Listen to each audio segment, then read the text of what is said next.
माने उत्तर प्रदेश में भैंस ज्यादा है 75% गाय से, और पूरे देश में गाय ज्यादा है। इसका मतलब क्या है?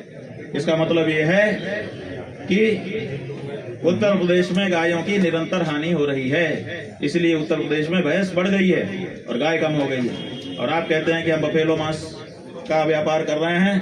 बफेलो मांस का व्यापार अगर आप कर रहे होते तो उत्तर प्रदेश में भैंस कम होती, गाय क्यों कम होती? तो गाय जो है वो 75% कम हो गई और भैंस इतनी बढ़ गई कि पूरे भारत में सबसे ज्यादा भैंस वाला राज्य उत्तर प्रदेश हो गया, जबकि पूरे भारत में गाय सबसे ज्यादा है। तो इससे भी पता चलता है, जो जनसंख्या का असंतुलन है उससे भी पता चलता है कि भैंस के मांस के नाम पर गौ मांस का निरंतर निर्यात आपकी सरकार में हो रहा है। आप सब जानते हैं, सब समझते हैं, उसके बाद भी कुर्सी के लोभ में राजनीति चमकाने के लिए यह महापाप आपके द्वारा निरंतर हो रहा है। इसलिए हमारी ये मांग है कि आप 40 दिन के भीतर गौ माता को राज्य माता घोषित करिए और जो निर्यात हो रहा है गौ मांस का उसको तत्काल प्रभाव से बंद करिए, नहीं तो आपको 11 मार्च को आपके लखनऊ में समवेत महात्माओं के द्वारा छद्म हिंदू अहिंदू घोषित किया जाएगा। आप कोई भी शासक होता उसके साथ यही हम व्यवहार करते, लेकिन आपके साथ और ज्यादा होना चाहिए, क्योंकि आप केवल मुख्यमंत्री नहीं हैं, आप अपने आप को गुरु गोरखनाथ, जो गौ माता की रक्षा के लिए ही प्रसिद्ध थे, उन गुरु गोरखनाथ जी के पवित्र गद्दी के वारिस के रूप में अपने आप को निरूपित करते हैं, महंत के रूप में अपने आप को निरूपित करते हैं। इसलिए आपकी ये बड़ी जिम्मेदारी है, आप 40 दिन के भीतर अपने आप को हिंदू सिद्ध करिए और नहीं तो नकली हिंदू घोषित होने के लिए तैयार रहिए। ये हमारा कहना। नाम की बात तो अब फिर से मांग जब आएगा फिर से हम लोग वहाँ जाएंगे तो शुरू होगी। अब तो सवाल ये है कि नकली हिंदुओं का पर्दाफाश किया जाना है। इस देश के जितने हिंदू हैं उनके साथ बहुत बड़ा छल हो रहा है और वो छल करने वाला कोई दूसरा नहीं है, अपने आप को साधु, अपने आप को योगी, अपने आप को संत, अपने आप को भगवाधारी सिद्ध करने वाले व्यक्ति और उसकी पार्टी के द्वारा किया जा रहा है। इसलिए इसका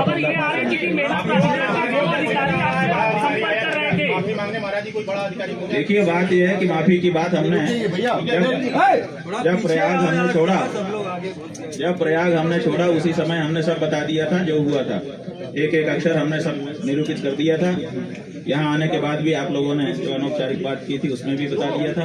हम चाहते हैं कि अब वो प्रकरण अगले माघ में ही उठाएं, नहीं तो हमारी गौ माता की रक्षा की जो मुहिम है उसमें बाधा आती है। बात यह है कि माफी मांगने का तरीका होता है और माफी ही होती है, क्षमा याचना करनी पड़ती है। वो हमको लालच दे रहे थे कि आप ऐसे नहा लीजिए, आपके ऊपर हम फूल बरसा देंगे, अगले सालों के लिए हम एसओपी बना देंगे, चारों शंकराचार्यों के लिए एसओपी बना देंगे। ये सब बातें उनकी तरफ से आई थी, तो हमने उसको नकार दिया। हमने कहा कि जिन सन्यासियों के ऊपर, जिन बटुकों के ऊपर, जिन ब्रह्मचारियों के ऊपर, जिन माताओं के ऊपर, जिन बंधुओं के ऊपर, जिन वृद्धों के ऊपर आपने लाठी बरसाई है, एक ही शर्त है कि माफी मांगिए, क्षमा याचना करिए, और वो अगर क्षमा कर दें तो आगे बढ़िए। लेकिन वो उसके लिए वो आगे आए नहीं, हमको लोभ लालच देना चाहते थे, उसको हमने स्वीकार किया नहीं। महाराज जी, कहाँ के अधिकारी थे और कितने अधिकारी थे जो आपसे संपर्क कर रहे हैं? सब हमने बता दिया, अब हम दोबारा रिपीट नहीं करेंगे। आप छोड़ते हैं कि पहले का जो है उसको देख आपके ऊपर है, लेकिन गेरुआ वस्त्र पहन करके अपने आप को हिंदू हिंदू कह करके सनातनी हिंदुओं के ऊपर डंडा बरसाना बंद करिए। राम के, कृष्ण के प्रदेश में गौ माता अगर इस तरह से मारी जाए, आपको हम बताना चाहेंगे, जो सरकारी आंकड़ा है उसके आधार पर देश भर में जो लगभग 13 मीट्रिक टन माने 1.25 अरब किलो गौ मांस का निर्यात होता है, उसका 40% उत्तर प्रदेश से जाता है, जिसके लिए लगभग 1.25 करोड़ गाय काट दी जाती है। 45 लाख गाय अगर उसको हम प्रतिदिन के हिसाब से बांट दें तो भी लगभग 15,000 गाय प्रतिदिन हो जाता है। ये तो सरकार का लिखित आंकड़ा है, और जो बिना लिखित का अनौपचारिक आंकड़ा है वो तो बहुत बड़ा है। लगभग 1 लाख से ज्यादा गाय प्रतिदिन काट दी जा रही। और आपको एक बात और बताना चाहेंगे कि जब पूरे देश के पशुओं की गणना होती है, आपने गाय माता को भी रख दिया है, उसमें पूरे देश में गायों की संख्या ज्यादा है और उत्तर प्रदेश में भैंसों की संख्या ज्यादा है।